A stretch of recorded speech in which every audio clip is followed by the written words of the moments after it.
Hello बच्चों, maths NAVM with Chauhan sir के आपके यूट्यूब चैनल पर आप सभी का मैं सुनील सिंह चौहान एक बार फिर से हार्दिक स्वागत करता हूं।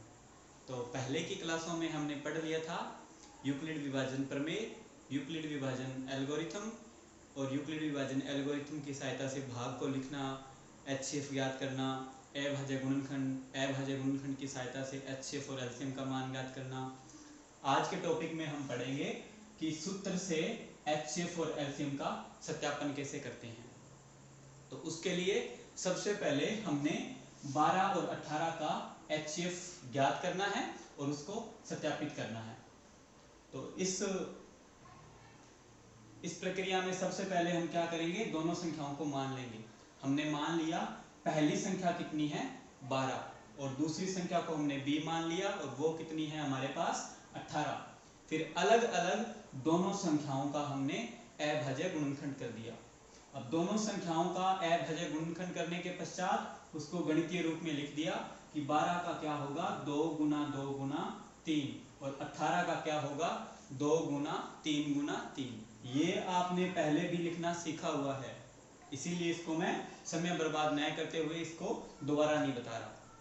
इंग्लिश मीडियम वाले बच्चे इसको प्राइम फैक्टर कहते हैं अभाज्य गुणनखंड को, और इसको हमने इस प्रकार से लिख लिया है। HCF मैंने बताया था हाईएस्ट कॉमन फैक्टर, और वो हमने निकाल लिया है, कितना आया हमारे पास 6 आया है। और LCM लोएस्ट कॉमन मल्टीपल, वो क्या होता है कि अधिकतम कौन कितनी बार आया है। तो हमने देख लिया है 2 है, वो अधिकतम कितनी बार आया है 2 बार आया है, तो हमने 2 की power 2।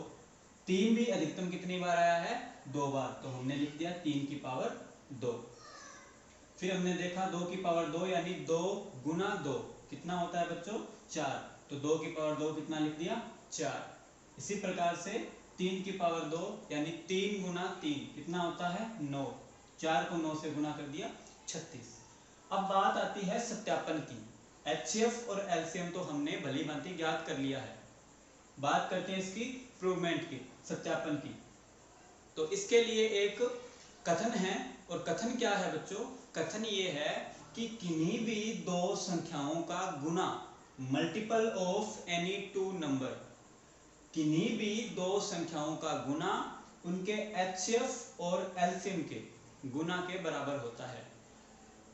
The multiple of any two number is equal to multiple of their HCF and LCM।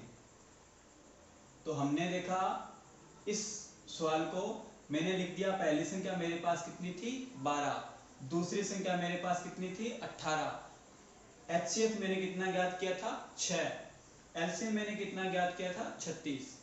मैंने इस संख्या को यहाँ से काट लिया सिंपल रूप से, 6 एकम 6, 6 दूने 12। इसी प्रकार से यहाँ से मैंने इसको काटा 18 एकम 18, 18 दूने 36, 2 का 1 से गुणा किया 2, इस 1 का 2 से गुणा किया 2। मैंने देखा कि ये वाला पद, ये वाली टर्म इस वाली टर्म के इस वाले पद के बराबर है, यानी ये सत्यापित हो गया कि किन्हीं भी दो संख्याओं का गुना उनके HCF और LCM के गुना के बराबर होता है। The multiple of any two number is equal to multiple of their HCF and their LCM।